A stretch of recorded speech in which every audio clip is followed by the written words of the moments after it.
युगन युगन योगी chapter 4। शख्स जो ऊपर तो गया पर कभी नीचे नहीं आया। मोटरसाइकिल की मस्ती से आत्मज्ञान तक, फ्रॉम पेज 103। वह दिन भी दूसरे दिन की तरह ही था। न कोई पूर्व शकुन, न कोई पैगंबरी सपना।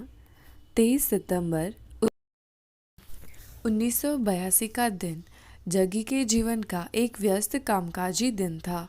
उन्होंने रोज की तरह नाश्ता किया और काम से जुड़ी एक मीटिंग के लिए निकल पड़े। यानी उन्हें याद है कि नाश्ते में उन्होंने उपमा खाया था। जब मैंने उनसे पूछा कि क्या ऐसे यादगार दिन की छोटी मोटी बातें भी आपको याद रहती हैं। कुछ दिन पहले उन्हें एक बड़ा ठेका मिला था। उन्हें अपने कारोबारी पार्टनर से इस मामले में काफ़ी बातचीत करनी थी। दोपहर के बाद अपने पार्टनर को आराम करने के लिए छोड़ जग्गी खाना खाने घर चले गए। उस दिन का मुख्य व्यंजन उनको अभी भी याद है, बासीदा सारू। यह कर्नाटक का एक खास व्यंजन है। इसे अलग तरीके से आंध्र प्रदेश में भी बनाया जाता है। इसे बनाने में उनकी माँ को महारत हासिल थी। अभी 2:30 ही हुए थे। अगले मिनट से पहले उन्हें काफ़ी वक्त काटना था। जाहिर है कि वक्त काटने के लिए जग्गी की पसंद मोटरसाइकिल की सवारी थी। उन्होंने अपनी पहली मोटरसाइकिल कुछ ही साल पहले ले ली थी। स्कूल के दिनों में साइकिल चलाने, चोरी छिपे जब तब अपने पिता का स्कूटर चलाने और अपने स्कूल व कॉलेज के दिनों में भाई की मोटरसाइकिल चलाने के बाद मिली यजदी मोटरसाइकिल अब उनकी सबसे प्रिय चीज़ थी। वे बड़ी दीवानगी के साथ इसकी देखरेख करते और उसे हमेशा बढ़िया कंडीशन में रखते थे।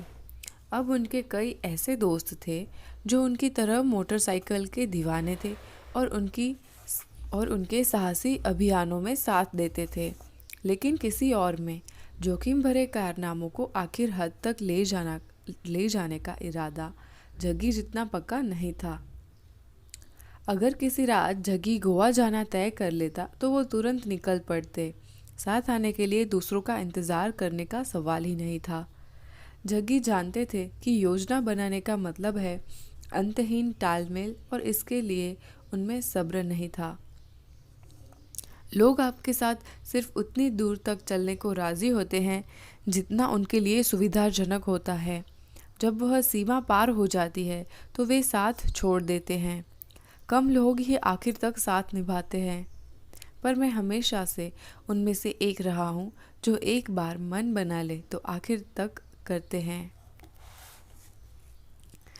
उनकी सांपों में और मोटरसाइकिल की सनक और निर्भीक स्वभाव की वजह से दोस्तों ने उनका नाम डेडली जग्गी रख दिया था। वे कहते हैं ऐसी बात नहीं कि मैं बिना सोचे समझे चीज़ें करता था। मुझ में बस ज़िंदगी जीने का जुनून था। मैं अपने कारनामों के नतीजों को हमेशा तोलता था। बात बस इतनी सी थी कि जो काम जितना ज़्यादा खतरनाक होता उसकी तरफ मेरा खिंचाव उतना ही ज़्यादा होता था। एक बार किसी ने मुझे कहा कि मेरे रक्षक देवदूत जरूर बहुत अच्छे होंगे और वे ज़रूरत से ज़्यादा मेहनत भी करते होंगे। मुझ में हमेशा सीमाओं की चुनौती पार करने की लालसा रही है। मेरे लिए कभी क्या और क्यों का सवाल नहीं था, मुझे बस कैसे से मतलब था। अब जब मैं पीछे मुड़कर देखता हूँ तो मुझे एहसास होता है कि मैंने यह कभी नहीं सोचा कि मुझे जीवन में क्या बनना है। मैंने बस इतना सोचा था कि मुझे अपना जीवन कैसे जीना है। मैं जानता था कि कैसे का फैसला आपके खुद के भीतर और खुद आपके द्वारा ही हो सकता है। चामुंडी पहाड़ी युवा मैसूर वासियों का प्रिय ठिकाना था। हर सैलानी भी जरूर यहाँ आते थे क्योंकि इस पहाड़ी से शहर का नज़ारा बहुत सुंदर दिखता था। साथ ही यहाँ पर मैसूर के महाराजाओं की कुलदेवी चामुंडेश्वरी देवी का भव्य शक्ति मंदिर भी है। जग्गी इस पहाड़ी के चप्पे चप्पे से वाकिफ थे। बचपन से ही वहाँ घूमने जाया करते थे। कई वर्ष पहले उनको यहीं एक जहरीला सांप ने काटा था। इन्हीं ढलानों पर उन्होंने मोटरसाइकिल चलाई थी और बुरी तरह से खरोंचे लगाकर लहूलुहान भी हुए थे। हाल के वर्षों में वे अपनी बिजनेस मीटिंग भी यहाँ कर चुके थे। रात में मोटरसाइकिल सवारी और पार्टियाँ रोज़मर्रा की चीज़ें थी। किसी अनजान वजह से पहाड़ों ने हमेशा जग्गी को मोहित किया है। छोटी उम्र में ही उनकी आंखों में पहाड़ के दृश्य तैरते रहते थे। खासकर पहाड़ उनकी नज़र में अक्सर आता था। उन्होंने इस पर ज़्यादा ध्यान नहीं दिया। वे समझते थे कि किसी दूसरे को भी ऐसे ही दृश्य दिखते होंगे।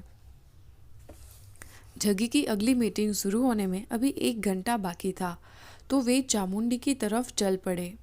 मैसूर में एक प्रथा है, अगर आपके पास कुछ करने को है तो चामुंडी हिल जाइए। अगर आपके पास कुछ करने को नहीं है तो चामुंडी हिल जाइए। अगर प्रेम हो जाए तो चामुंडी हिल जाइए। अगर प्रेम में नाकाम हो जाए तो चामुंडी हिल जाइए। हाल ही में मैं अपने प्रेम में नाकाम हो गया था और मेरे पास करने को कुछ नहीं था तो मैं चामुंडी हिल चला गया। आगे क्या हुआ इसका खुलासा वे इस तरह करते हैं। मैं ऊपर तो गया पर कभी नीचे नहीं आया। जब वे लौटे तो 5 घंटे बीत चुके थे। जब वे ऊपर गए थे तो एक युवा खुशमिजाज बाइकर थे और जब लौटे तो एक योगी और आत्मज्ञानी। मैं बस इस चट्टान पर बैठा हुआ था, उन्होंने वर्षों बाद बताया। मेरी आंखें खुली हुई थी, बंद भी नहीं थी। मुझे लगा कि सिर्फ 10 मिनट हुए हैं मगर मेरे भीतर कुछ होने लगा था। पूरी ज़िंदगी में यही समझता रहा कि यह मैं हूँ, यानी खुद की ओर इशारा करते हुए। अचानक मैं यह नहीं समझ पा रहा था कि मैं क्या था और क्या नहीं। जिस हवा में मैं सांस ले रहा था, जिस चट्टान पर मैं बैठा हुआ था, मेरे चारों तरफ का माहौल, सब कुछ मेरे साथ एकाकार हो गया था। मैं जितना ज़्यादा बताऊंगा यह उतनी ही पागलपन की बात लगेगी, क्योंकि जो हो रहा था वह बयान नहीं किया जा सकता। जो मैं था इतना फैल चुका था, इतना विस्तृत हो चुका था कि वह हर जगह था। मुझे लगा कि यह अनुभव कुछ मिनटों के लिए ही था, लेकिन जब मैं अपने सामान्य होश में आया तो शाम के लगभग 7:30 बज चुके थे। मेरी आंखें खुली थी, सूरज ढल चुका था और चारों तरफ अंधेरा था। मैं पूरी तरह से होश में था, लेकिन उस पल तक जिसे मैं अपना अस्तित्व समझता था वह गायब हो चुका था। मुझे वह घटना अच्छी तरह याद है। जब मैं 8 साल का था, कुछ बात हुई थी और मैं रोने लगा था। उसी दिन मैंने यह तय कर लिया था कि मैं अब आगे कभी नहीं रोऊंगा। मुझे कभी नहीं रोना चाहिए। मैं खुद को सख्ती से इस तरह बांध रखा था, बंदी मुट्ठी दिखाते हुए। फिर चाहे जैसे हालात आए, मैं कभी एक आंसू नहीं बहाया। 8 साल से 25 साल की उम्र तक यहाँ मैं बैठा हुआ हूँ। आंसू इस कदर बह रहे हैं कि मेरी कमीज़ गीली हो चुकी है और मैं परम आनंद में भाव विभोर हो रहा हूँ। मुझे समझ में नहीं आ रहा है कि यह क्या हो रहा है। मैं हमेशा से शांत और खुशमिजाज रहा हूँ। यह मेरे लिए कभी कोई मुद्दा नहीं रहा। मैंने जैसा चाहा वैसा जीवन जिया, लेकिन यहाँ मैं एकदम नए तरह के परमानंद में भीगा हुआ हूँ। जब मैं अपनी तर्क बुद्धि का इस्तेमाल करता हूँ तो यह मुझे यही बताती है कि मैं अपना संतुलन खो रहा हूँ। मेरा दिमाग बस इतना ही बता सकता है, लेकिन यह इतना सुंदर है कि मैं इसे खोना नहीं चाहता। सद्गुरु चामुंडी हिल की उस दोपहर के बारे में इससे ज़्यादा कभी कभार ही बताते हैं। उस अनुभव को शब्दों में बयान नहीं किया जा सकता था। ऐसे शब्द न कभी थे न है। फिर भी थोड़ा जोर देने पर उन्होंने उस अनुभव के बारे में गूढ़ तरीकों से बताया है। यह कुछ वैसा ही है जैसे कि कोई हर वक्त नशे में धुत हो, एक बूंद भी शराब पिए बिना। एक दूसरे मौके पर उन्होंने कहा, सब कुछ जो है वह सब कुछ जो है बस जीवन है, न कोई पहाड़, न कोई फूल, न बादल, कुछ भी नहीं। यह बस ऊर्जा है, शुद्ध स्पंदनशील ऊर्जा। आप उसे सृष्टिकर्ता या सृष्टि कह सकते हैं, या फिर आप इसे खुद अपना स्वरूप कह सकते हैं, कोई फर्क नहीं पड़ता। एक और मौके पर उन्होंने कहा, आत्मज्ञान कोई उपलब्धि नहीं है, यह घर लौटने की तरह है, पूरी तरह से घर लौटना, यही आत्मज्ञान है। एक और मौके पर उन्होंने कहा, इसका मतलब है कि आप जीवन को उसी तरह देखते हैं जैसा वह असल में है। आप उसमें से हर चीज़ निकाल दें, सारी कविता, सारी जमा पूंजी, जीवन को बस उस तरह देखें जैसा यह है। तब आपको एहसास होगा कि जीवन के कई आयाम हैं। तब आपकी समझ में आ जाता है कि अगर आप जीवन की पूरी विशालता का आनंद नहीं लेते हैं तो यह जीने का बेवकूफ़ी भरा तरीका है। यह जीवन है या वह जीवन है जैसी कोई बात ही नहीं है। इसमें कुछ भी यह या वह नहीं है। इसमें कोई हाँ या ना भी नहीं है, बस हाँ और ना है। एक और मौके पर चामुंडी हिल की उस ऐतिहासिक दोपहर के बाद कि उनकी आंतरिक अवस्था के बारे में पूछा जाने पर उन्होंने कहा, अब मैं पूरी तरह नकली हूँ, आप सिर्फ आधे नकली हैं। मेरा वजूद पूरी तरह से खुद का बनाया हुआ है। यह सब बस एक नाटक है। यह पूछने पर, और क्या इस झूठ के पीछे झूठ बोलने वाला भी है? उन्होंने कहा, नहीं, सिर्फ झूठ है, कोई झूठ बोलने वाला नहीं है। तो इस नाटक के पीछे क्या है? मैंने पूछा। उनका घूर जवाब था, अथाह शून्य। उनसे पहले सांसारिक और अलौकिक के बीच की रहस्यमयी ड्योढ़ी को पार करने वाली सभी हस्तियों के लिए भी उस अनुभव को तार्किक भाषा में बयान करना नामुमकिन रहा है। इसके अलावा आत्मज्ञान के समय जग्गी को खुद भी नहीं समझ पा रहे थे। उस पहाड़ी के नीचे उतरने वाले युवक के लिए सिर्फ एक बात साफ थी, जीवन अब पहले जैसा कभी नहीं होगा। जग्गी जब ऑफिस पहुंचे तो रात के 8 बज चुके थे। वे ठिठक के खिड़की से वे अपने बिजनेस पार्टनर को मेज पर बैठा देख सकते थे। उनके पार्टनर ने उम्मीद से उनकी तरफ देखा कि वे अंदर आकर 5 घंटे की देरी की वजह बताएंगे और उस दिन की गतिविधियों की जानकारी हासिल करेंगे। यजदी का इंजन चालू था। जग्गी मोटरसाइकिल पर लगभग 10 मिनट तक बिना उतरे बैठे रहे। उसके बाद वे मुड़े और चले गए, जिसे देखकर उनके पार्टनर को बड़ी हैरानी हुई। वे शहर की जानी पहचानी सड़कों पर धीरे धीरे मोटरसाइकिल चलाते रहे। सब कुछ वैसे ही लग रहा था।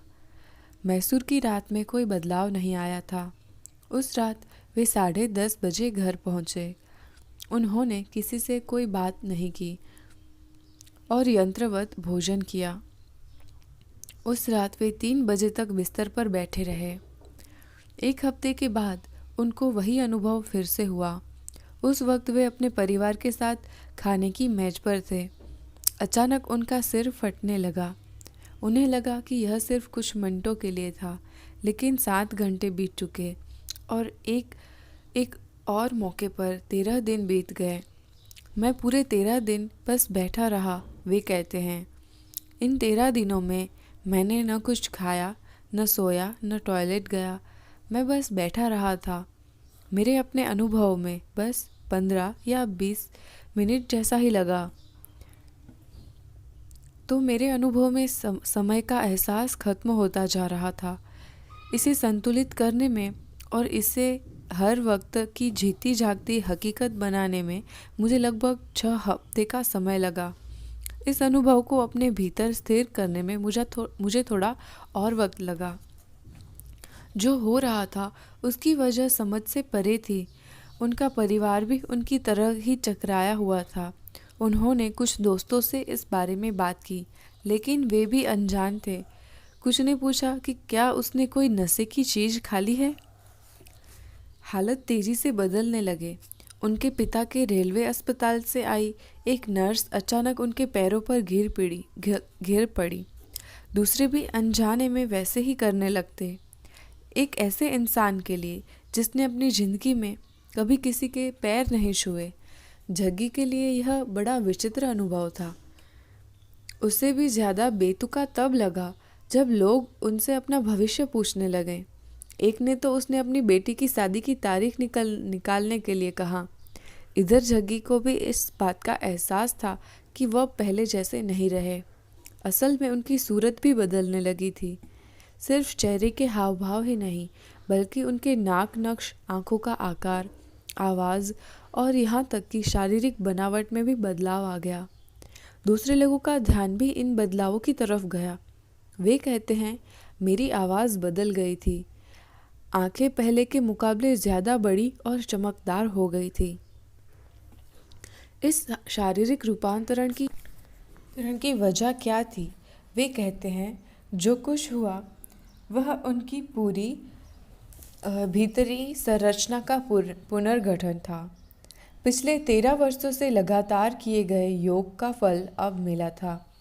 योग मुख्य रूप से शरीर के पुनर्निर्माण का एक तरीका है, ताकि उसके द्वारा एक उच्च उद्देश्य हासिल किया जा सके। इसी वजह से यह प्रणाली काम करती है। शरीर में चक्र स्थिर नहीं हैं, वे गतिमान होते हैं। हम उनको अपने शरीर के अंदर और बाहर गतिशील कर सकते हैं। देवी देवताओं का सृजन करने का विज्ञान यही है। मनुष्य को चैतन्य यानी डिवाइन में रूपांतरित करने की एक पूरी तकनीक है।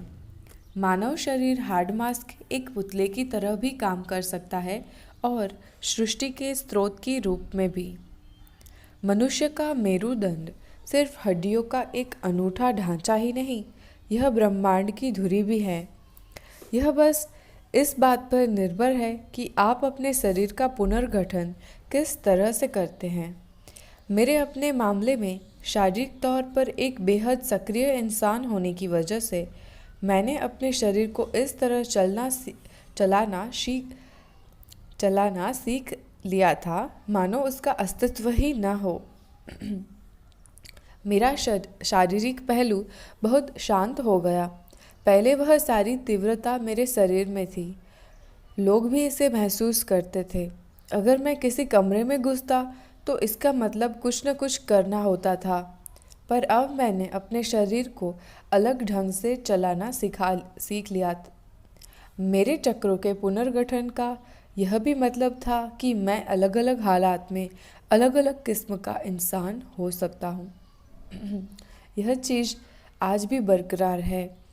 हालात के तकाजे के मुताबिक मैं एक बिल्कुल अलग इंसान हो सकता हूँ, जिसे कुछ लोग पहचान ही न पाए। उनके भीतरी अनुभव का प्रत्यक्ष प्रमाण भी था। जीवन तो हमेशा से रोमांचक रहा था, लेकिन अब यह अधिक समृद्ध और तीव्र था। यह इस अंदरूनी खोज के तेज से दमक रहा था। ऐसा उन्हें पहले कभी महसूस नहीं हुआ था। इसके बाद से जग्गी के बाहरी जीवन के मुकाबले उनके भीतरी जीवन में बहुत ज़्यादा चीज़ें घट रही थी। अब मैं अपने भीतर एक ही क्षण में हो रही करोड़ों अलग अलग चीज़ों के प्रति जागरूक था। मेरे साथ अब भी ऐसा ही है। किसी से बातचीत करते हुए भी मैं अपने भीतर एक साथ घट रही अनगिनत चीज़ों के प्रति जागरूक रहता हूँ। यह कैलोडाइस्कोप की तरह है। इससे लोगों का दिमाग चकरा जाता है। उन्हें समझ नहीं आता कि मेरी बातों का क्या मतलब निकाले। उनके पिता हमेशा अपने इस विचित्र बेटे पर हैरान होते रहे, जिसका जीवन ध्यान और मोटरसाइकिल की सवारी के बीच तेजी से झूल रहा था। अपनी माँ के लिए तो जग्गी पहले से ही बेटे की बजाय बड़े भाई से ज़्यादा थे। इस अनुभव का उनके ऊपर दूसरा असर यह हुआ कि अब वे अपने आसपास के लोगों की भावनाओं के प्रति बहुत ज़्यादा संवेदनशील हो गए थे। यह बात जग्गी की समझ के बाहर थी कि उनके आसपास के लोग इतना असंतुष्ट जीवन जी रहे हैं, जबकि उनका जीवन परमानंद से सरोबार है। ऐसे कई मौके आए जब किसी अजनबी राहगीर को तकलीफ में देखना भर उन्हें रुला देने के को काफ़ी था। बाद में उन्हें अपनी उस प्रतिक्रिया पर काबू पाना सीखना पड़ा। अब वे कभी कभार ही कष्ट के प्रति भावनात्मक प्रतिक्रिया दिखाते हैं। मिसाल के लिए, जब मैं किसी पेड़ की टूटी शाखा को देखता हूँ तो अब मेरी भावनाओं के बजाय मेरी ऊर्जा उमड़ती है।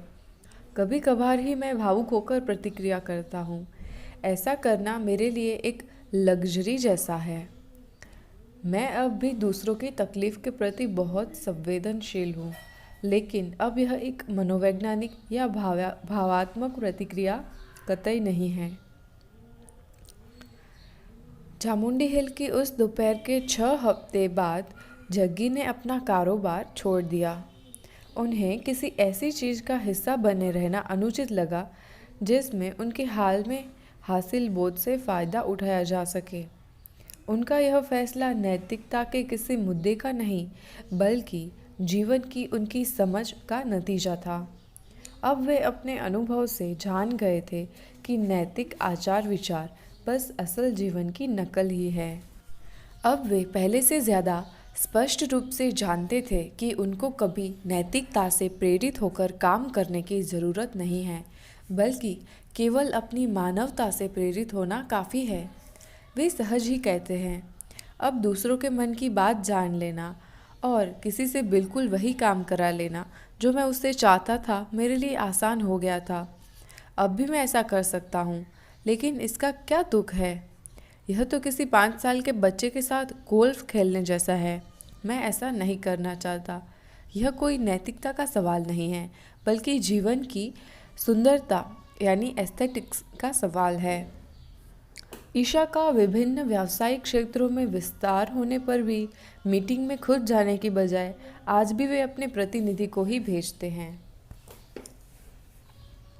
जब उनमें स्थिरता आने लगी, तब उन्हें एहसास हुआ कि जो कुछ उनके साथ घटित हुआ था वह किसी इंसान के साथ हो सकने वाली सबसे सुंदर चीज़ थी। लोग बचपन को सबसे सुंदर इसलिए कहते हैं क्योंकि बच्चा हंस सकता है, इधर उधर उछल कूद कर सकता है, बेवजह खुश हो सकता है। लेकिन मैंने पाया कि वयस्क होने पर भी कुदरती तौर पर बेवजह परमानंद में भाव विभोर होना संभव है। जब मैंने देखा कि यह हर किसी के लिए मुमकिन है, तो जाहिर है कि मैं इसे बांटना चाहता था। तभी से मेरी पूरी कोशिश यही रही है कि किसी न किसी तरह मैं इस अनुभूति को दूसरों के लिए भी संभव बनाऊं। अब उन्हें यह समझ में आना शुरू हो रहा था कि चामुंडी हिल पर उस दोपहर जो कुछ अचानक हुआ वह कोई रहस्यमय यानी मिस्टिकल चीज़ थी। उन्होंने कभी कोई आध्यात्मिक पुस्तक नहीं पढ़ी थी, इसलिए उनके पास कोई ऐसी मिसाल नहीं थी जिससे वे अपने अनुभव की तुलना कर सकते। बाद में वे अक्सर अफसोस के साथ कहा करते कि उनकी बोध प्राप्ति में सदियों पहले गौतम बुद्ध के आत्मज्ञान की लुभावनी दंत कथा जैसी बातें नहीं थी। न तो पूर्णिमा का चमकता हुआ चांद था और न पीपल के पेड़ की छाँव।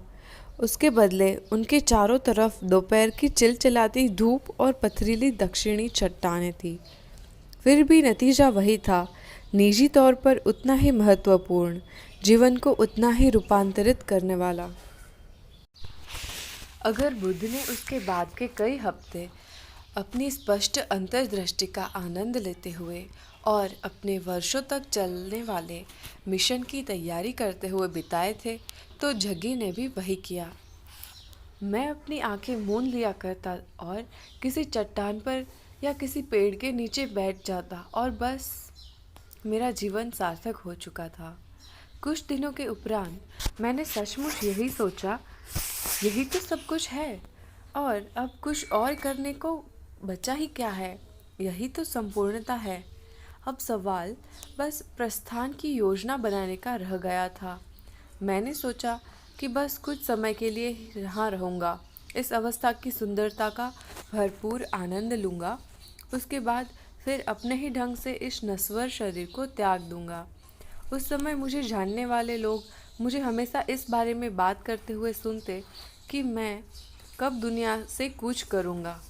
लेकिन वे इस सबको समझ लेकिन वे इस सब को समझ नहीं पाते थे। वे कहते, तुम आत्महत्या करने वाले इंसान तो नहीं लगते। मैं जवाब देता कि यह आत्महत्या तो निश्चित रूप से नहीं है। मैं बस इस शरीर से बाहर निकल जाऊंगा। मुझे कब्र तक ले जाने के लिए मैं 4 लोगों को तकलीफ नहीं दूंगा। मैं खुद चलकर अपनी समाधि तक जाऊंगा। इसके बावजूद शाक्य मुनि गौतम बुद्ध की तरह उन्होंने भी एहसास होने लगा कि उनकी खोज सिर्फ खुद अपने लिए नहीं थी।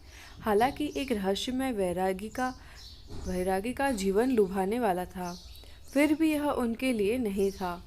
उनका अब तक का जीवन सिर्फ इस पल की तैयारी की तरह था। आत्मज्ञान जरूर हुआ था, पर किसी और चीज के बजाय यह याद दिलाने के लिए ज्यादा था। इससे पहले भी हुआ था, लेकिन उससे कहीं ज्यादा महत्वपूर्ण चीज ध्यान लिंग का साकार होना अभी बाकी था। एक अधूरे वचन की कुदरती पीड़ा एक झटके में उनके पास लौट आई। जो कुछ हुआ था वह सिर्फ नाटक की शुरुआत थी। इससे कहीं बड़ी, कहीं ज्यादा महत्वपूर्ण कहानी आगे आने वाली थी। अब उन्हें एहसास हुआ कि उनके इसी परिवार में पैदा होने के पीछे भी एक वजह है। उनके पिछले जन्म के कर्म से कोई खास संबंध नहीं था, लेकिन यह परिवार ऐसा था जिसने उनके जीवन के मिशन में नहीं के बराबर दखल दिया। बहुत से लोगों के माता पिता उनके जीवन को दिशा देने में एक बड़ी भूमिका निभाते हैं।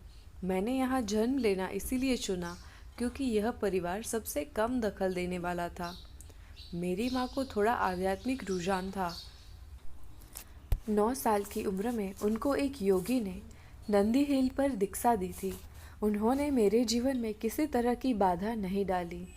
जब तक मैं अपनी परीक्षाओं में पास होता रहता, तब तक मेरे पिताजी भी मुझसे कोई सवाल जवाब नहीं करते थे। उन्हें यह भी एहसास हुआ कि यह याद दिलाने वाली घटना उनके जीवन के इसी खास वक्त पर क्यों घटी। ध्यान लिंग के निर्माण के लिए ऊर्जा पर एक खास महारत की ज़रूरत थी। इसका संबंध शारीरिक या बौद्धिक निपुणता से न होकर ऊर्जा और उसकी संभावनाओं की समझ से है। 25 साल की उम्र में जग्गी अपने जीवन के चरम पर थे और अपनी ऊर्जा को संचालित करने की उनकी काबिलियत काफ़ी पैनी हो चुकी थी। इस काबिलियत के बिना उनके लिए अपने भौतिक शरीर में बने रहना बड़ा मुश्किल होता। अज्ञानता के बिना आप भौतिक शरीर में बने नहीं रह सकते। उन्होंने बाद में कहा था, एक आत्मज्ञानी के लिए उन तरकीबों को जानना जरूरी है, वरना वह भौतिक शरीर में कायम नहीं रह सकता। इस नज़रिए से धरती पर कोई भी आत्मज्ञानी इंसान नहीं है। ज़्यादातर लोग मजबूरी में अज्ञानी हैं और कुछ लोग जानबूझकर अज्ञानी हैं। बात बस इतनी सी है। जहाँ तक ध्यान लिंग का सवाल था, इसे कैसे साकार किया जाए, इसकी तकनीक की तब उनको चिंता न थी। वे जानते थे कि तकनीक मौजूद है। एक बार जब वे इस पर दिमाग लगाए तो चीज़ें अपने आप स्पष्ट होती चली जाएंगी। उन्होंने कई वर्षों बाद इसकी पुष्टि भी की। मेरे साथ ऐसा ही रहा है। मैं जो कुछ भी जानना चाहता हूँ वह जानकारी पल भर में मेरे पास होती है। मैं सड़क पर ज्ञान का बोझ लेकर नहीं चलता। आमतौर पर लोग ज्ञान के बोझ से भारी और गंभीर हो जाते हैं, पर जब ज्ञान याददाश्त के बजाय ऊर्जा के रूप में आप तक पहुंचता है तो ज्ञान का बोझ आप पर नहीं होता। जब मेरे गुरु पलनी स्वामी ने मुझे अपनी छड़ी से छुआ था, तब जो कई जीवन कालों में नहीं सीखा जा सकता था, वह एक क्षण में मेरे पास आ गया था। यह तत्काल ज्ञान प्राप्त करने का तंत्र ही है जिसने उन्हें एक अनोखे और विशाल ज्ञान भंडार बना दिया है, और इसके बावजूद वे निर्बोझ दिखते हैं। बहुत से लोगों ने इस बात पर गौर किया है। जग्गी जानते थे कि इस समय उन्हें सबसे पहले सबकी सद्भावना की ज़रूरत थी। उनसे पहले अपनी कोशिशों में नाकाम रहे योगियों की यादें उनके दिमाग में फिर से ताज़ा हो गई। पिछले 3 जीवन कालों के दौरान अपनी प्रचंड लेकिन नाकाम कोशिशों की यादें उन्हें सताने को लौट आई। वे जानते थे कि सामाजिक स्वीकृति के बिना कुछ भी मुमकिन नहीं था। सबसे पहले उनके लिए अपने उन चुनिंदा भरोसेमंद लोगों से मिलना जरूरी था जिनको उन्होंने एक जीवन काल पहले तैयार किया था। उसके बाद उनका अगला मिशन यह पक्का करना था कि उनके गुरु के सपने को इंसानी अज्ञानता और शक की वजह से फिर से कोई नुकसान न पहुंचे। इस बार इसके लिए कोई भी कीमत चुकाना ज़्यादा न था। जैसा कि एक बार उन्होंने बताया था, इस बार वे कुछ भी करने के लिए तैयार थे जो कि एक आदमी को करना चाहिए या नहीं करना चाहिए। तो ऐसा लगा कि घोर नास्तिक जग्गी आखिरकार मंदिर बनाने जा रहे हैं, लेकिन उन्हें मालूम था कि इस वक्त किसी को भी इस बारे में बताने का कोई मतलब नहीं है। ऐसा नहीं था कि उनके पास भरपूर समय है, पर जग्गी को कुछ और भी पता था, कुछ और जो उनकी योजना में तीव्रता लाने वाला था। वे जानते थे कि वे 42 साल की उम्र में अपना शरीर त्याग देंगे।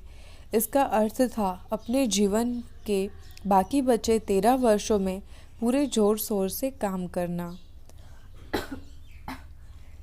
इसका यह भी मतलब था कि उन्हें सभी बंधनों को कम से कम रखना था, उन्हें हल्का रखकर सफ़र करना था। और तब 1984 में उनकी मुलाकात वीजी से हुई। एक बार सद्गुरु ने बातचीत के दौरान मजाक में कहा, मेरी समस्या यह है कि मैं ज़रूरत से ज़्यादा लोकतांत्रिक दिव्यदर्शी हूँ। उनका इशारा उस तरफ था जब उन्होंने अपने जीवन के घटनाक्रम की दिशा अपने करीबी दूसरे लोगों को तय करने दी, जबकि उनकी खुद की समझ उन्हें बताती थी कि वह कदम गैर जरूरी और अवांछनीय था। यह टिप्पणी उस इंसान पर कुछ रोशनी डालती है जिसने अपना जीवन नियंत्रण और लापरवाही, योजना की सतर्कता और शानदार उपायों के अनूठे तालमेल के साथ जिया है। उन्होंने अपनी दूरदर्शिता से ध्यान लिंग की सारी योजना अपने पिछले जीवन काल में ही बना ली थी।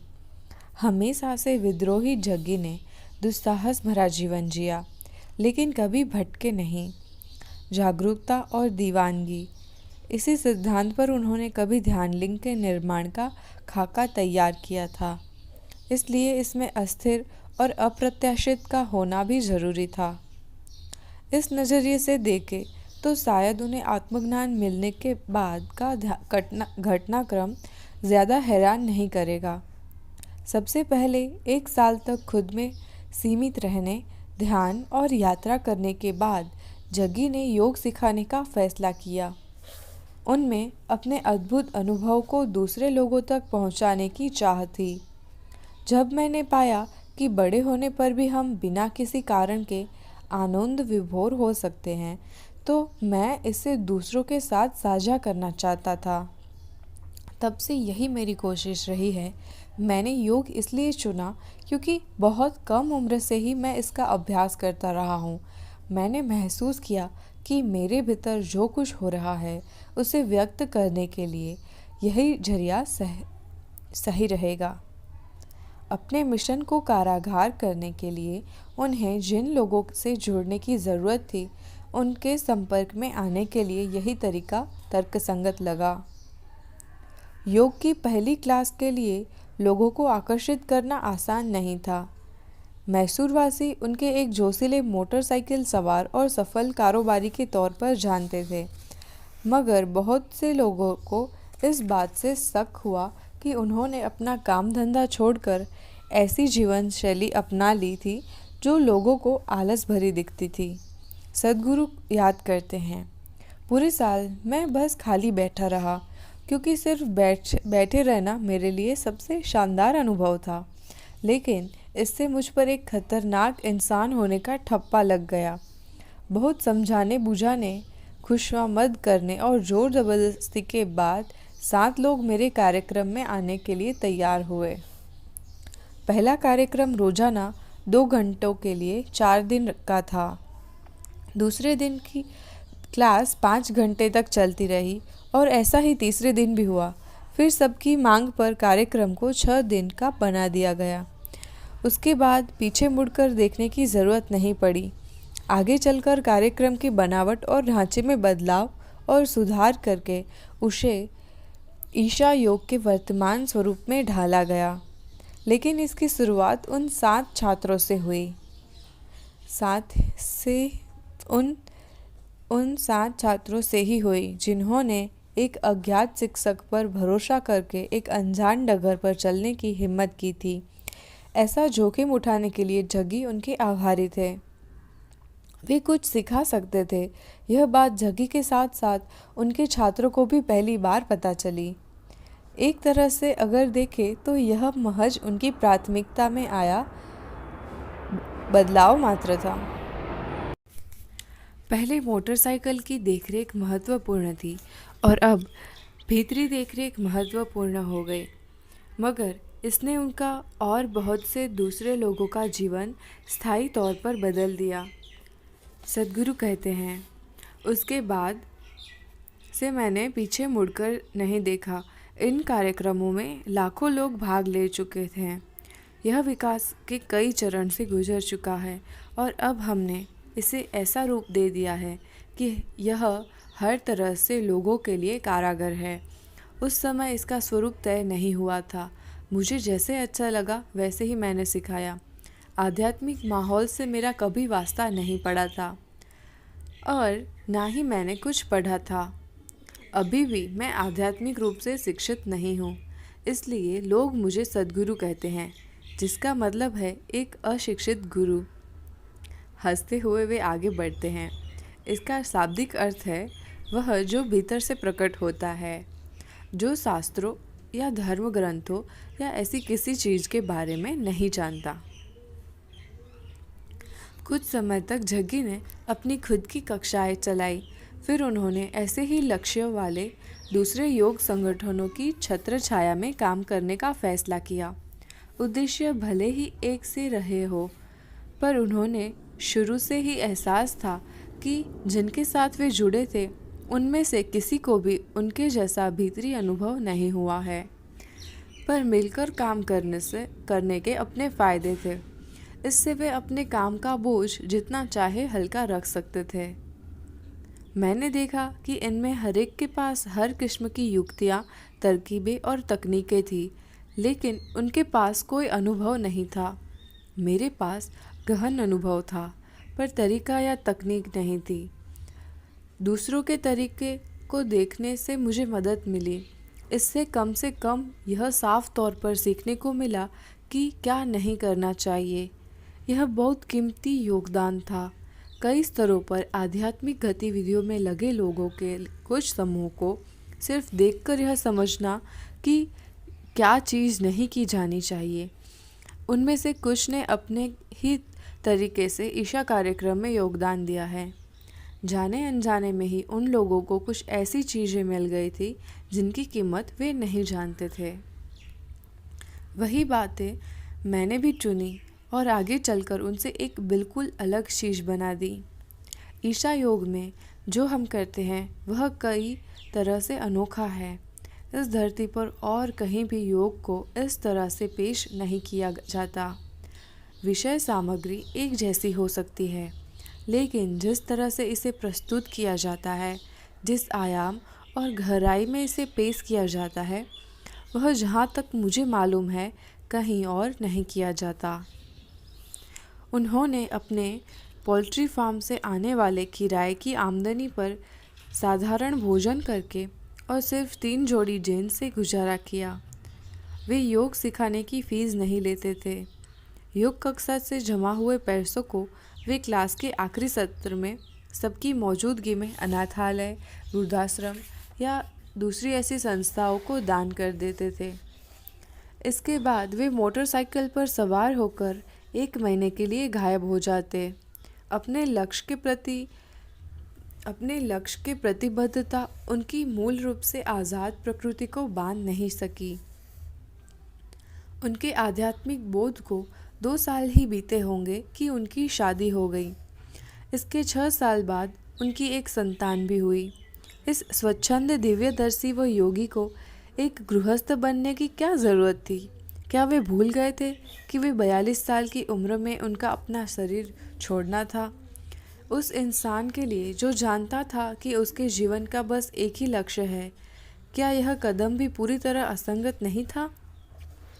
ऐसा लगता तो है, पर शायद ऐसा नहीं है। सद्गुरु में हमेशा से जीवन के प्रति इतना तीव्र प्रेम रहा है। अगर इसे विलास कहा जाए तो अतिशयोक्ति नहीं होगी कि वे उसे सिर्फ एक शतरंज का खेल नहीं बना सकते थे। उनके जीवन के छोटे बड़े ज़्यादातर फैसले उनकी संतुलन करने की काबिलियत पर आधारित लगते हैं। एक बेहद सक्रिय और खतरनाक संतुलन जो कभी कभी स्वयं शिव के तांडव की याद दिलाता है। यह विरोधाभासों के बीच एक संतुलन है, यानी रचनात्मकता और घृणा, जोश और परिशुद्धता, लापरवाही और तर्क के बीच संतुलन। कुछ ऐसे मौके भी आए जब संतुलन ठीक से काम नहीं कर पाया, जब चीज़ें ढह गई, गलत हो गई और खुद उनका जीवन बिखर गया। पर इस लोकतांत्रिक दिव्यदर्शी के लिए शायद यह भी रोज़मर्रा की बात जैसी थी। उन्हें याद है कि वे वीजी से पहली बार कब मिले थे। यह मुलाकात मैसूर में एक योग कार्यक्रम के बाद हुई थी। 21 साल की जिंदा दिल वीजी, यानी जो एक अत्याचारपूर्ण शादी और तलाक के हादसों से गुजर चुकी थी, बेंगलुरु से कार्यक्रम में शामिल होने आई थी। तीव्र मनोवैज्ञानिक स्वरूप वाले उस कार्यक्रम में भाग लेने वालों की भावनाएं उफान पर थी। जग्गी इस कार्यक्रम का संचालन नहीं कर रहे थे, लेकिन उनको दोपहर के भोजन पर बुलाया गया था। 4 बजे के बाद खाना परोसा गया। वे भोजन करने बैठे। उन्होंने उस समय यूं ही कमरों में चारों तरफ देखा और उनकी नज़र वीजी पर पड़ी। कोई बहुत पुरानी याद उभर आई। चामुंडी हिल के अद्भुत अनुभव के बाद जग्गी की अपने अवचेतन से यादें निकाल लाने की काबिलियत और पैनी हो गई थी। उन्हें तुरंत यह एहसास हुआ कि यह महिला उनके पिछले जन्म में उनकी बहन थी। तब उसको अपने भाई से गहरा स्नेह था, लेकिन सद्गुरु श्री ब्रह्मा ने बहुत जल्दी घर छोड़ दिया था और बाकी का जीवन एक साधु की तरह गुजारा था। एक बहन के रूप में भी उन तक पहुंचना अनुपयुक्त और मुश्किल था, इसलिए उसके प्रेम को पूरी अभिव्यक्ति कभी नहीं मिली। इसलिए शायद इसमें हैरानी की कोई बात नहीं थी कि वह एक बार फिर उनकी ज़िंदगी में आई। उसके लिए सद्गुरु जैसे भाई का होना कोई आसान बात नहीं थी। उन्होंने 12 साल की उम्र में ही घर छोड़ दिया था। कभी कभार ही वे उसके जीवन में आते, लेकिन हमेशा जल्दी चली जाते। दूसरी बात यह थी कि अधिकतर समय वे एक नग्न साधु के रूप में रहते। कभी कभार ही वे कपड़े पहनते थे, लेकिन अधिकतर समय वे कुछ नहीं पहनते थे। इस वजह से दिक्कतें थी। उसमें उनके पास होने की तीव्र इच्छा थी, लेकिन वह ऐसा नहीं कर सकती थी क्योंकि वह एक स्त्री और उनकी बहन थी। इसलिए उसकी भावनाएं अतृप्त रह गई और यही चीज़ उसे मेरे जीवन में वापस ले आई। जग्गी को इसके अलावा कुछ और भी महसूस हुआ। वे जानते थे कि इस बार उन्हें उसे अपने साथ ही रखना है। वे उनके जीवन के मिशन के लिए बड़ी अहम थी।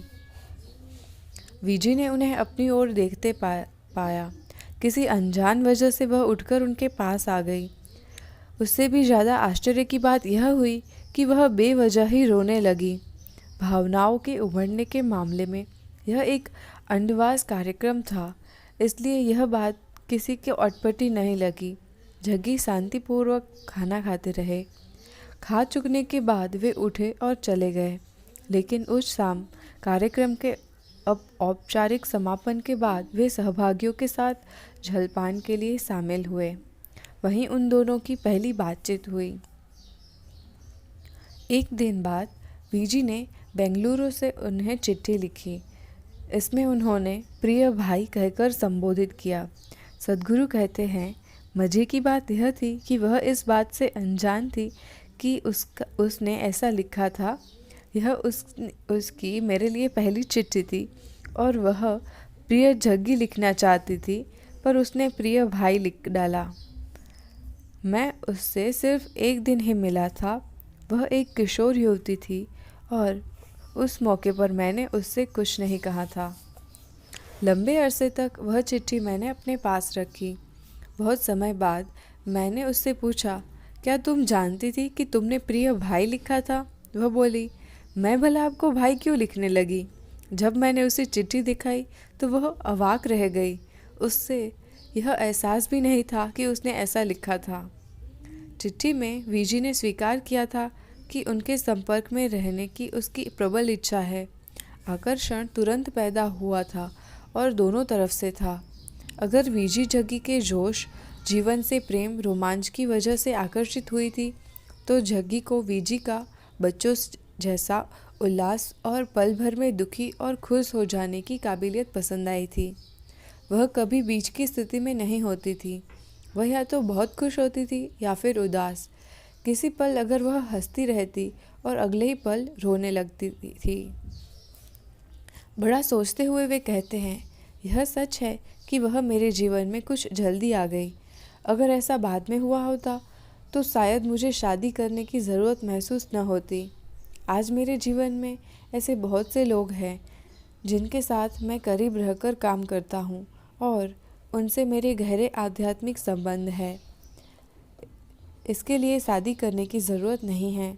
लेकिन उस समय लगा कि दो युवा लोगों को साथ वक्त गुजारने के लिए केवल शादी ही उचित हो सकती है। ऐसा नहीं है कि जग्गी को इसके लिए खेद हो। यह एक युवा के जीवन में आए तूफानी प्रेम का असर ज़्यादा था, न कि भावी मंदिर निर्माण की योजना का हिस्सा। जग्गी ने एक हफ्ते बाद एक दोपहर को उस बैंक में जहां वीजी काम करती थी जाकर वीजी को चौंका दिया। आओ चले, उन्होंने अपनी स्वाभाविक जल्दबाजी में कहा। वह संकोच में पड़ गई। अभी 3:30 बजे थे। खाता अभी बंद किया जाना था। एक नाकाम शादी से हाल ही में बाहर निकली एक अकेली युवती के लिए बैंक की नौकरी बहुत मायने रखती थी। इसकी वजह से उसे आर्थिक आज़ादी हासिल थी। वह अपने फैसले खुद ले सकती थी और घर से बाहर की दुनिया में उसका संपर्क कायम था। उस वक्त तो उसे जग्गी का पूरा नाम भी नहीं मालूम था। फिर भी उसने किसी तरह मैनेजर से इजाज़त ली और दोनों ने वह शाम साथ बिताई। फिर तो कई शामें इसी तरह साथ बीती। वीजी जग्गी के एक योग कार्यक्रम में बतौर स्वयंसेवी शामिल हुई। संबंध और गहरे हुए। एक दिन जग्गी ने वीजी को बेंगलुरु फ़ोन किया और उसी शाम अपने पास आने को कहा। इस बार वीजी को कोई हिचक नहीं हुई। वह घर आ गई, अपना सामान पैक किया और शाम की बस से मैसूर आ गई। उसके इस कदम से परिवार वाले भौचक्के रह जाना कोई आश्चर्य की बात न थी। उस रात जग्गी ने उसके ठहरने का इंतज़ाम नौकरी पेशा महिलाओं के हॉस्टल के एक कमरे में करा दिया। अगले दिन उसने रहने की कोई दूसरी जगह ढूंढने पर जोर दिया। अगली कुछ रातों में इस युवा जोड़े का पड़ाव पहली चामुंडी हिल फिर BR हिल्स पर रहा।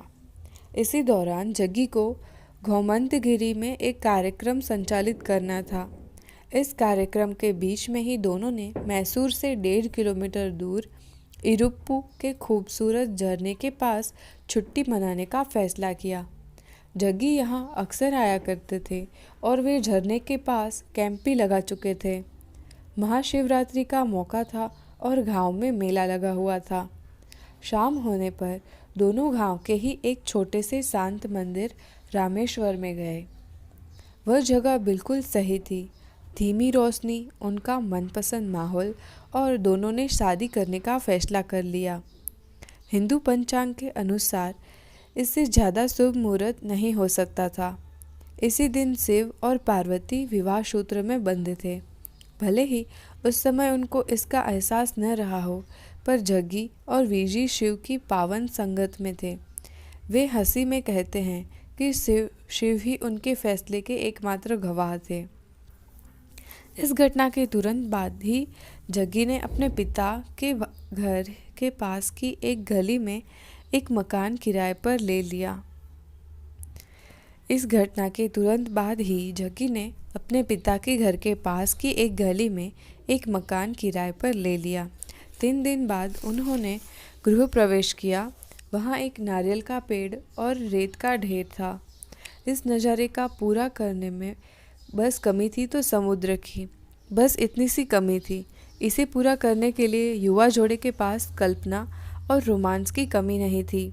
2 प्लास्टिक की बाल्टी, कुछ बर्तन, ज़रूरत भर के फर्नीचर के साथ जग्गी और वीजी ने साम्राज्य खड़ा करने वाली किसी विजेता के उत्साह के साथ नए घर में प्रवेश किया। अतः प्रेम के चलते भौतिक ज़रूरतों की कमी ज़्यादा मायने नहीं रखती थी।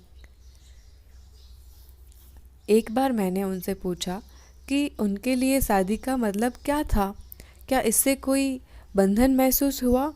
क्या उनके पिछले जन्म में असफल प्रेम की वजह से इस रिश्ते के प्रति नज़रिया बदल गया था?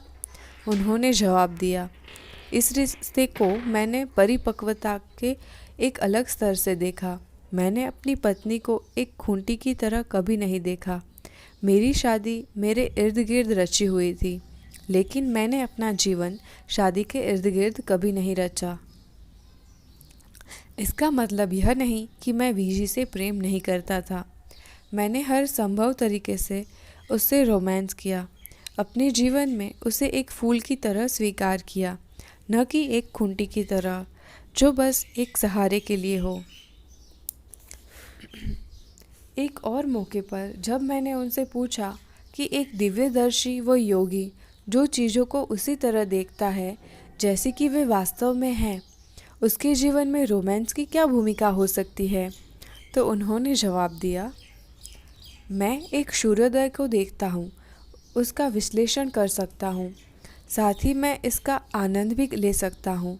यदि मैं एक स्त्री की ओर देखूँ और अगर चाहूँ तो उसका विच्छेद करके उसका गुर्दा, जिगर, तिल्ली और अंदर की दूसरी चीज़ें देख सकता हूँ, लेकिन मैं उसे उस रूप में भी देख सकता हूँ जैसी वह अभी है। कई आध्यात्मिक गुरुओं ने शरीर को गंदा बताया है, यानी यह खून, बलगम और दूसरे नश्वर अंगों से भरा पड़ा है। मैं जानता हूँ कि शरीर यही सब है, मगर फिर भी इससे मुझे कोई फ़र्क नहीं पड़ता। इससे इसकी सुंदरता तो खत्म नहीं हो जाती। आप कह रहे हैं कि दुनिया के खूबसूरत होने के लिए हमें आंखें मूंदनी होगी। चीज़ों को देखने का मेरा नज़रिया ऐसा ही है। जग्गी के माता पिता शुरू में इस रिश्ते को लेकर खुश नहीं थे। उनके पिता ने वीजी के खानदान, जाति, उसकी पहली शादी को लेकर सवाल खड़े किए। जग्गी ने जवाब दिया कि इन बातों से उनका कोई सरोकार नहीं है। उन्होंने न तो वीजी के पिता से शादी की है, न ही उसके पहले पति से। जाति और सामाजिक प्रतिष्ठा भी उनके लिए कभी महत्वपूर्ण नहीं रही। कुछ ही हफ्तों में उनके माता पिता का मन पिघलने लगा। समय के साथ सुशीला वीजी को बहुत पसंद करने लगी। दोनों के बीच काफ़ी गहरा रिश्ता बन गया, जो सुशीला के आखिरी दिनों तक कायम रहा। वीजी के माता पिता को भी तसल्ली थी कि उनकी बेटी ने दूसरी शादी कर ली है। वे योग शिक्षक के रूप में जग्गी के पेशे का भी सम्मान करने लगे। यह सम्मान तब और बहुत ज़्यादा बढ़ गया जब वीजी के पिता को लकवा मार गया और जग्गी के एक योग कार्यक्रम में हिस्सा लेने के बाद वे लगभग पूरी तरह से ठीक हो गए। वीजी ने अपने बैंक की मैसूर शाखा में तबादले के लिए अर्जी दी थी। अर्जी मंजूर होने पर वह फिर से काम पर जाने लगी। जग्गी का योग सीखना जारी रहा। पोल्ट्री फार्म के किराए से मिलने वाली रकम से उनकी मोटरसाइकिल का खर्च चलता रहा। इसकी पेट्रोल की टंकी भरी रहती थी और उसी तरह उनके दिल भी संतोष से भरे हुए थे। किसी और चीज़ की ज़रूरत नहीं थी। सबसे ज़रूरी बात यह कि जग्गी ने अपने रिश्ते की शुरुआत में ही वीजी से कह दिया था कि वह किसी भी पल सफ़र पर निकलने को तैयार रहे। वह इसके लिए तैयार भी थी। जग्गी पर उसका अटूट भरोसा था। उनके मित्र अक्सर ध्यान देते थे कि उसने शायद ही कभी ऐसा वाक्य बोला हो जिसमें जग्गी का नाम कम से कम 3 बार न आया हो। इस तरह वे दोनों बंजारों का मस्त जीवन जी रहे थे, कई कई दिनों तक मोटरसाइकिल पर यात्रा करते हुए बगैर किसी तय मंजिल के। वे कभी सड़कों के किनारे तो कभी जंगलों में, कभी समुद्र तट पर तो कभी अनजान मेजबानों के यहाँ जो सो जाते थे। एक वक्त था जब जग्गी की मोटरसाइकिल ने एक साल में 56,000 किलोमीटर का सफ़र तय किया था। अपने रिश्ते की शुरुआत में ही जग्गी ने वीजी को बता दिया था कि वे 42 साल की उम्र से ज़्यादा जीवित नहीं रहेंगे। उनकी शादी पहले से तय एक्सपायरी डेट से शुरू हुई थी। जग्गी को एक धार्मिक अवस्था की तरह प्रेम करने वाली वीजी के लिए यह कोई बाधा नहीं थी। उन्हें अपना मार्गदर्शक मानने वाला एक युवा कॉलेज छात्र उन दिनों अक्सर जग्गी के पास आया करता था। उसे वीजी का अपने पति के प्रति समर्पण कभी कभी हैरान करने वाला लगता था। उसे याद है जब उसने एक बार वीजी से चपाती बनाने में उसका हाथ बटाने की पेशकश की थी। जग्गी को चपाती पसंद थी और वीजी खास तौर पर उनकी पसंद की चपाती बनाती थी। इस कोशिश में उस लड़के से चपाती जल गई। वह लड़का हक्का बक्का रह गया जब इतनी सी बात पर वीजी फूट फूट कर रो पड़ी। उसे समझ में नहीं आ रहा था कि इसमें रोने जैसी क्या बात है, लेकिन वीजी ऐसी ही थी। अस्थिर स्वभाव वाली वीजी अपने पति के प्रचंड प्रेम में बड़ी मजबूती से बंधी थी। वह अपने प्रेम में सब कुछ अर्पित कर देने वाली और पति के लिए बेहद पागल थी। लेकिन एक और बात थी। निजी सुरक्षा और आत्मसंरक्षण को लेकर उनकी लापरवाही शायद जग्गी से कोई खास अलग नहीं थी। दोनों ही इस मामले में बिल्कुल बेफिक्र और लापरवाह थे।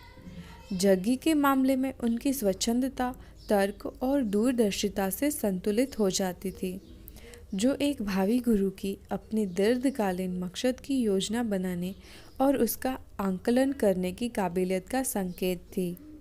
उधर वीजी की भावनाओं की लहर बेकाबू रहती थी। शादी के लिए 1 साल बाद जग्गी ने फैसला किया कि उन्हें और पैसा कमाने की ज़रूरत है। शहर के ऑफिस में बैठकर लोगों से मिलना, हर वक्त पैसे के बारे में सोचना, हर वक्त हिसाब लगाना कि उनसे थोड़ा और कैसे कमाया जा सके। मैं इस तरह से नहीं जी सकता था, तो मैंने अपना कारोबार छोड़ दिया और एक दूसरा फार्म शुरू करने की सोची। मेरे पास पहले से ही एक फार्म था, लेकिन मुझे कुछ ज़्यादा करने की ज़रूरत थी। मैं हैंग ग्लाइडर उड़ाया करता था, तो मुझे एक ढलान वाली जगह की तलाश थी। वैसे भी पहाड़ के लिए पागलपन मुझ में हमेशा से था। उन्होंने मैसूर से लगभग 32 किलोमीटर दूर 14 एकड़ ज़मीन खरीद ली। यह एक पहाड़ की ढलान पर थी। इसकी एक तरफ शिव मंदिर और सामने एक झील थी। यह ज़मीन पथरीली और खेती लायक नहीं थी। ऐसा माना जाता था कि खेती के लिए उसमें पैसा लगाना नादानी है। लोग इसे मेरा पागलपन समझ रहे थे और गांव में तो यह मजाक की बात बन गई। गांव में सब इस पर हंसते थे। हर रोज़ मैं कुछ नया करता और वे सोचते कि अरे यह मूर्ख एक और बेवकूफ़ी का काम कर रहा है। लेकिन जग्गी झूठे रहे और उन्होंने नारियल, पत्ता गोभी और आम के पेड़ पौधे लगाए। साथ ही कुछ समय के लिए कपास की खेती भी की। उन्होंने आसपास की झाड़ियाँ साफ की, ड्रिप सिंचाई की सरल लेकिन कारागार प्रणाली की खोज की। मैसूर चिड़ियाघर से लाई हुई खाद का इस्तेमाल किया और भारी तादाद में उगी पार्थेनियम घास को काट कर उसे पलवार की तरह काम में लिया। नतीजा एक लहराती हुई फसल सामने थी। जग्गी का प्रकृति से नाता काफ़ी पुराना रहा है और किसान के रूप में उनका जीवन इस रिश्ते का एक स्वाभाविक विस्तार था। आज भी अपने काम की ओर उनका नज़रिया हमेशा की तरह व्यावहारिक और सहज रहा है। वे अक्सर नीचे की तरफ देखने वाले और स्वर्ग की तरफ देखने वाले धर्मों के बीच अंतर की चर्चा करते हैं। वे कहते हैं कि नीचे की ओर देखने वाले धर्म परलोक की बात करने वाले धर्म के मुकाबले धरती के प्रति ज़्यादा आदर रखते हैं। वे कहते हैं जो धर्म यह मानते हैं कि ईश्वर इस धरती में कहीं भीतर गहराई में है, वे इस धरती पर थोड़ी ज़्यादा नम्रता से चलते हैं। जिन्हें विश्वास है कि ईश्वर कहीं ऊपर है, वे अकड़ कर चलते हैं क्योंकि यह धरती उनके लिए इतनी ज़्यादा महत्वपूर्ण नहीं है। वे सोचते हैं कि एक दिन तो स्वर्ग भी जाना ही है। अगर आप इस जीवन में खुद को बहुत ज़्यादा महत्व देते हैं तो आप बर्बर हैं। अगर आप अपने जीवन का हर कदम कृतज्ञता से उठाते हैं, अगर आपको एहसास है कि आप कितने क्षुद्र हैं, तो आप धरती पर नम्रता से चलेंगे, एक तीर्थयात्री की तरह, और यह जीवन आपकी तीर्थ यात्रा बन सकता है। एक दिन उन्होंने अपने फार्म हाउस को रंगने का फैसला किया। हाथों से किए जाने वाले इस साधारण से कार्य ने उनकी गूढ़ अंतर्दृष्टि उजागर की। वे याद करते हैं, मैं अपने फार्म की इमारत को पेंट कर रहा था और मैं पेंटिंग के आसान तरीके निकालना चाहता था। मेरे पास समय कम था क्योंकि मैं अकेले ही सारे फार्म पेंट कर रहा था, तो मैंने सोचा कि ब्रश को डुबोकर दीवार पर एक छोर से दूसरे छोर तक चलूँ, फिर ब्रश को डुबोकर उस छोर से इस छोर तक लाऊं। पहली बार पेंट करने के लिए मैंने ब्रश डुबोया और चल पड़ा। शुरुआत में पुताई गाढ़ी थी, लेकिन उसके बाद यह फीकी होते होते बिल्कुल गायब हो गई। मैं बिल्कुल हक्का बक्का होकर वहाँ बैठ गया क्योंकि पूरा का पूरा अस्तित्व या ब्रह्मांड मेरे सामने था। अस्तित्व भी बिल्कुल ऐसा ही है। जो कुछ भी स्थूल है वह सूक्ष्मतर होता हुआ आखिर में अगोचर हो जाता है। तब आप इसे ईश्वर कहते हैं। यानी कि जब यह पूरी तरह से स्थूल होता है तो आप इसे चट्टान या पदार्थ कहते हैं। इन दोनों के बीच सूक्ष्मता या स्थूलता के उनके स्तर होते हैं। अस्तित्व बस यही है। उन्होंने कुछ मजदूरों के साथ मिलकर खुद जमीन में एक कुआं भी खोदा। यहाँ भी उन्होंने प्रचलित सोच के विपरीत ढलान के नीचे की तरफ कुआं खोदने के बजाय सबसे ऊंची जगह पर कुआं खोदना तय किया। चट्टानों की बनावट देखकर उन्हें यकीन हो गया था कि यही जगह ठीक रहेगी। ढलान पर नीचे की तरफ टंकी बनाने की बजाय ज़्यादा सुविधाजनक था। नीचे की टंकी से ऊपर की तरफ सिंचाई के लिए पानी पहुंचाना मुश्किल काम था। कुआं खोदने की प्रक्रिया धरती में गहराई तक खोदते जाना, जहां पानी मिलने की अनिश्चित उम्मीद और ऊपर आकाश के एक टुकड़े के अलावा खुदाई जारी रखने के लिए कोई और सहारा नहीं था। यह उनके लिए एक गहन आध्यात्मिक अनुभव थी।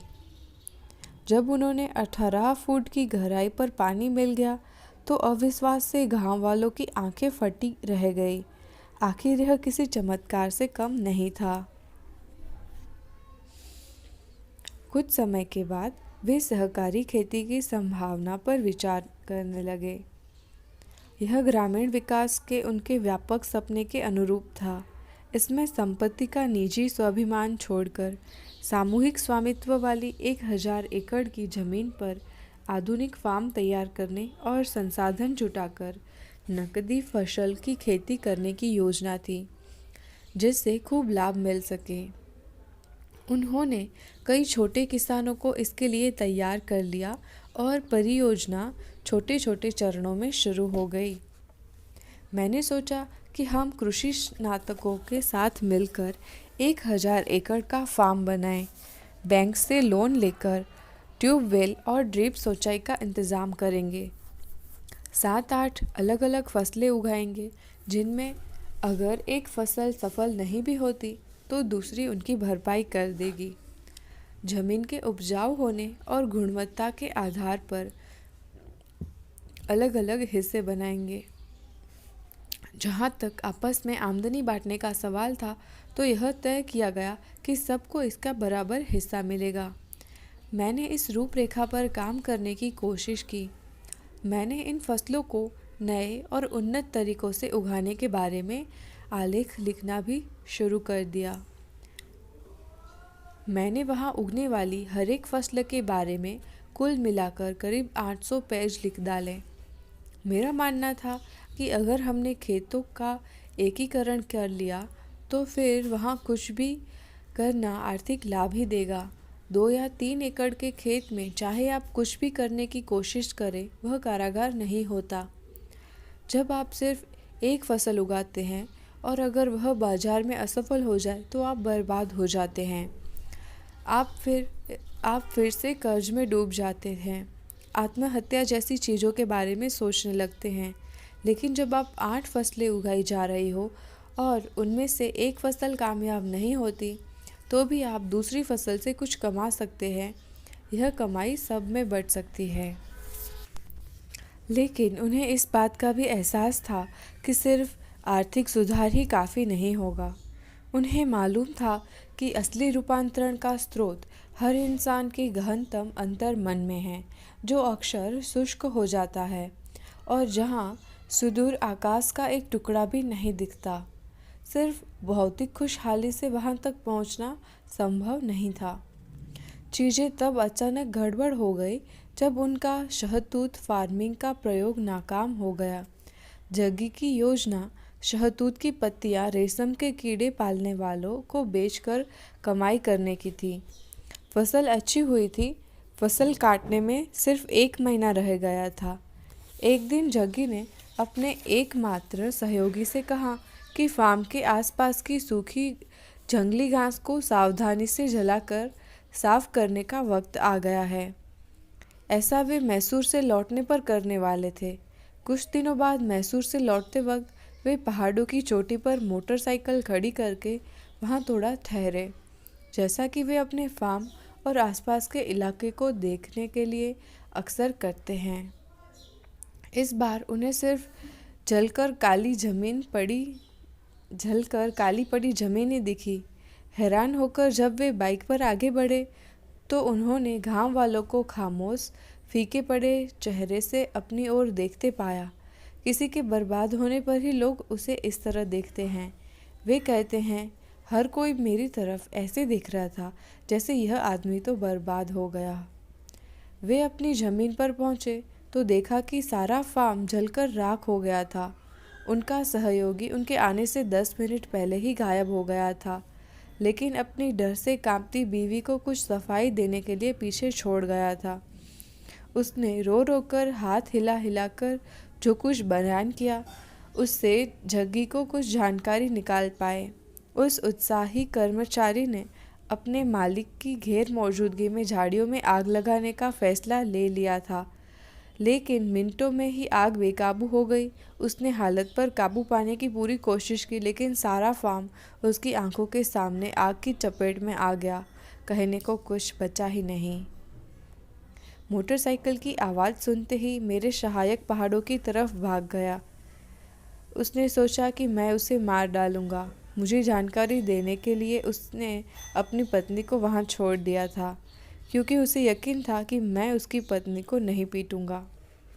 इसलिए वह कांपती हुई वहां खड़ी थी और खुद को बचाने के लिए उसने अपने नन्हे बच्चे की आड़ ली थी। हंसते हुए वे आगे कहते हैं, शायद उसे यकीन था कि अगर वह अकेली होती तो मैं उसे मैं उसका गला घोट देता या ऐसा ही कुछ करता। मैंने चारों तरफ देखा, सब कुछ जलकर खाक हो चुका था। यह बैंक का कर्ज जो मैंने ले रखा था, वह सारा पैसा जो मिलने की उम्मीद थी, सब कुछ जा चुका था। मैंने अपनी हंसी को फूट पड़ने से रोक नहीं पाया, लेकिन मैं यह भी जानता था कि वह सोचेगी कि मैं पागल हो गया हूँ। मैंने उसकी तरफ इस तरह देखा मानो मैं उससे पूछना चाहता हूँ कि हुआ क्या था। मैंने हंसी आने के डर से अपना मुंह नहीं खोला। उसने कहा कि नहीं नहीं, हमने कुछ नहीं किया। वे तो सिर्फ झाड़ियों में आग लगाने की कोशिश कर रहे थे और फिर पता नहीं क्या हुआ, अचानक हर जगह आग फैल गई। उसकी कहानी सुनकर जग्गी को समझ में आ गया कि अब करने के लिए कुछ नहीं बचा है। वे कहते हैं, मैं वहाँ कुछ दिनों तक ठहरने की पूरी तैयारी के साथ गया था, लेकिन अब फार्म में कुछ करने को बचा ही नहीं था। अब फार्म ही नहीं था। अब मैं पूरी तरह आज़ाद था। मैं वापस मुड़ा और मोटरसाइकिल से मैसूर लौट आया। वे बैंक में लंच ब्रेक के दौरान वीजी से मिले और कहीं बाहर चलकर खाना खाने का प्रस्ताव रखा। उसने पूछा, भला आप वापस कैसे आ गए? आप 2 दिन तक वापस आने वाले नहीं थे। मैंने कहा, सारा फार्म जलकर खत्म हो चुका है और अब मैं आज़ाद हूँ। यह सुनकर वह धक से रह गई। मैंने कहा, मैं तुमसे खाने के लिए बाहर चलने को कह रहा हूँ, तुम किस बारे में शिकायत कर रही हो? उसने कहा, लेकिन फार्म। मैंने कहा, वह जल गया, अब हमें उसकी और चिंता नहीं करनी है। हर दिन फार्म को लेकर तमाम झंझटें थे, अब सारी परेशानी खत्म हो गई। वह परेशान हो उठी और कहा, लेकिन जो कर्ज ले रखा है उसका क्या होगा? मैंने कहा, अभी तो हम आज़ाद हैं, बाद में देखेंगे कि कर्ज का क्या करना है। उसने कहा, ऐसी हालत में आप हंस कैसे सकते हैं? मैंने कहा, ठीक है, अगर तुम रोना चाहती हो तो बैठकर रो लो, मैं किसी और को लंच के लिए ले जाऊंगा। उसने कहा, ठीक है, अगर आपको कोई परेशानी नहीं है तो मुझे क्या। मैंने कहा, अब तुम कुछ सही रास्ते पर आ रही हो। इस संकट में उनकी शांतिपूर्ण प्रक्रिया अपने घबराए हुए जीवन साथी को बस दिलासा देने के लिए नहीं थी। सद्गुरु सचमुच मानते हैं कि चाहे कैसी भी उकसाने वाली बात हो, प्रसन्न रहना ही सबसे सही चुनाव है। फार्म के जलकर राख हो जाने का मतलब था कि मैं अगले 3-4 महीने घूमते हुए योग सिखा सकता था। फिर मैंने एक दूसरी फसल भी उगाई। शहतूत की फसल मुझे कई वर्षों तक उलझा कर रखती। मैंने 3 महीने में तैयार होने वाली कपास की फसल उगाई, अच्छे पैसे कमाए और कर्ज चुका दिया। फिर बाद में मैंने फार्म बेच दिया, लेकिन मैंने वह किसी आर्थिक दबाव की वजह से नहीं बेचा। अब सचमुच मेरे पास वक्त नहीं था। आपको तभी प्रसन्न नहीं रहना चाहिए जब सब कुछ ठीक ठाक चल रहा हो। अगर आप प्रसन्न हैं तो आप स्वाभाविक रूप से अपनी पूरी काबिलियत का इस्तेमाल करेंगे। उस समय आप अपने बेहतरीन रूप से काम करते हैं, इसलिए आपके लिए दूसरों के मुकाबले चीज़ कहीं बेहतर तरीके से होने लगती हैं। इस दौरान योग कक्षाएं जमकर चल रही थी। जग्गी को कुछ ऐसा आभास था कि उनके जीवन के लक्ष्य के लिए एक महत्वपूर्ण समर्थन का स्रोत तेलुगु भाषी लोग हो सकते हैं। उन्होंने हैदराबाद में योग कक्षाएं चलाई थी जो सफल रही थी, लेकिन इनसे उनको अपनी निजी खोज की दिशा में कोई कामयाबी हासिल नहीं हुई थी। और फिर वे पहाड़ भी थे जिनकी तस्वीर बचपन से ही उनकी आंखों के सामने तैरती रहती थी। उनकी नज़रों के आगे ये धैर्यवान, भव्य और अमिट पहाड़ हमेशा से मौजूद थे। इससे उन्हें यकीन हो गया कि यही उनके जीवन के लक्ष्य को साकार करने की जगह है। वे उन्हें अब भी बिल्कुल साफ देख सकते हैं, लेकिन वे कहाँ थे? क्या वे सचमुच मौजूद हैं? किसी वजह से जग्गी को विश्वास था कि वे वाकई मौजूद हैं। वे 7 बार अपनी मोटरसाइकिल पर पश्चिम घाट में एक छोर से दूसरे छोर तक गोवा से लेकर केरल के मलबार तट तक घूम चुके थे। अपनी इन यात्राओं के दौरान उन्हें बड़े भव्य और मनोरम प्राकृतिक दृश्य देखे, लेकिन उन्हें वे पहाड़, उनके अपने पहाड़ कहीं नहीं दिखे। तभी एक दिन वे अपने दोस्तों से मिलने के लिए तमिलनाडु में कोयतुंबर गए। वहाँ यह 1987 यानी 1987 की बात है। वे बस स्टैंड पर उतरे। बस जल्दी पहुंच गई थी और दोस्तों से मुलाकात के तय समय में अभी 2 घंटे बाकी थे। उन्होंने बस डिपो में ही बैठकर इंतज़ार करने का फ़ैसला किया। अभी सिर्फ 4 ही बजे थे। अंधेरा फैला हुआ था। ठंडी ताजगी देने वाली हवा चल रही थी। जग्गी अपने सूटकेस पर बैठ गए। कुछ ही पलों में वे गहरे ध्यान की अवस्था में आ गए।